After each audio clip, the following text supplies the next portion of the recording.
दिल्ली दौऱ्यानंतर देवेंद्र फडणवीस पुन्हा ऍक्शन मोडमध्ये आलेले आहेत। दिल्लीच्या बैठकीमध्ये देवेंद्र फडणवीसांनी राजीनामा न देता प्रशासनामध्ये राहूनच पक्ष संघटना मजबूत करावी अशी सूचना भाजपच्या वरिष्ठांनी केलेली आहे। आज नागपूरमधल्या महत्त्वपूर्ण प्रकल्पांचा आढावा घेण्यासाठी फडणवीसांनी बैठक बोलावलेली आहे। लोकसभेच्या निकालानंतर देवेंद्र फडणवीस यांनी मला सरकारमधून मोकळं करावं अशी भूमिका मांडली होती, मात्र भाजपच्या वरिष्ठ नेत्यांनी त्यांच्या भूमिकेला नकार दिला। तो निर्णय मान्य करत देवेंद्र फडणवीस पुन्हा कामाला लागलेले आहेत।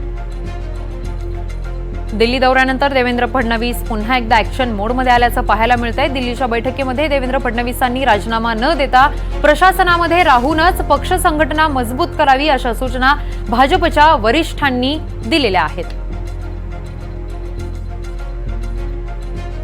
तर आज नागपूरमधल्या महत्त्वपूर्ण प्रकल्पांचा आढावा घेण्यासाठी फडणवीसांनी बैठक देखील बोलावलेली आहे।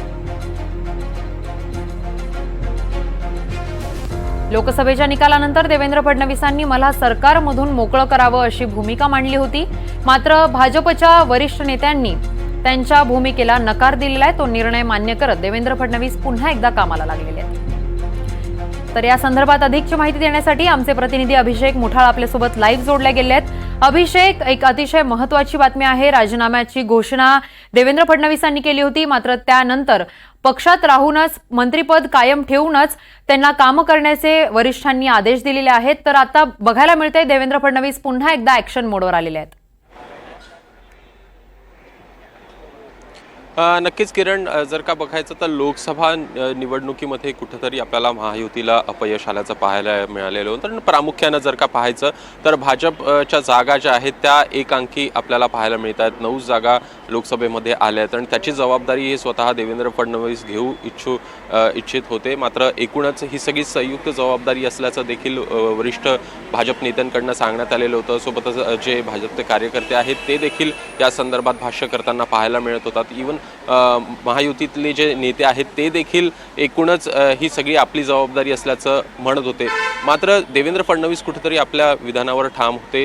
आपण बाहेर राहून पक्षासाठी काम करू अशा प्रकारचं देखील वक्तव्य त्यांच्याकडनं करण्यात आलेलं होतं। मात्र एकूण जे निर्णय आहे तो कुठेतरी पक्षश्रेष्ठींचा असेल असं देखील ते म्हणत होते। कालच्या बैठकीमध्ये जर का पाहायचं तर त्यांना उपमुख्यमंत्री पदावर कायम राहावं असं सांगण्यात आलेलं आहे आणि तशाच प्रकारचे चर्चा जी आहे ती कालच्या बैठकीमध्ये झाल्याचं देखील कळतं आणि त्यानंतर उपमुख्यमंत्री देवेंद्र फडणवीस हे ॲक्शन मोडमध्ये आपल्याला पाहायला मिळत आहेत। आज जर का पाहायचं तर नागपुरातल्या विविध जे प्रकल्प आहेत त्याच्या एकूण आढावा बैठका ज्या आहेत ते त्यांच्याकडनं आज घेण्यात येणार आहे। दुपारी 12:30 वाजता सह्याद्रीवर या संदर्भातली आपल्याला बैठका ज्या आहेत त्या होताना पाहायला मिळतील। त्यामुळे एकूणच जर पाहायचं तर देवेंद्र फडणवीसांना पुन्हा एकदा ॲक्शन मोडमध्ये ते आलेलेच आहेत। सोबतच पक्षासाठी सरकारमध्येच राहून त्यांना काम करायचं आणि त्यामुळेच एकूण तो निर्णय जो आहे तो ते मान्य करतील अशी अपेक्षा देखील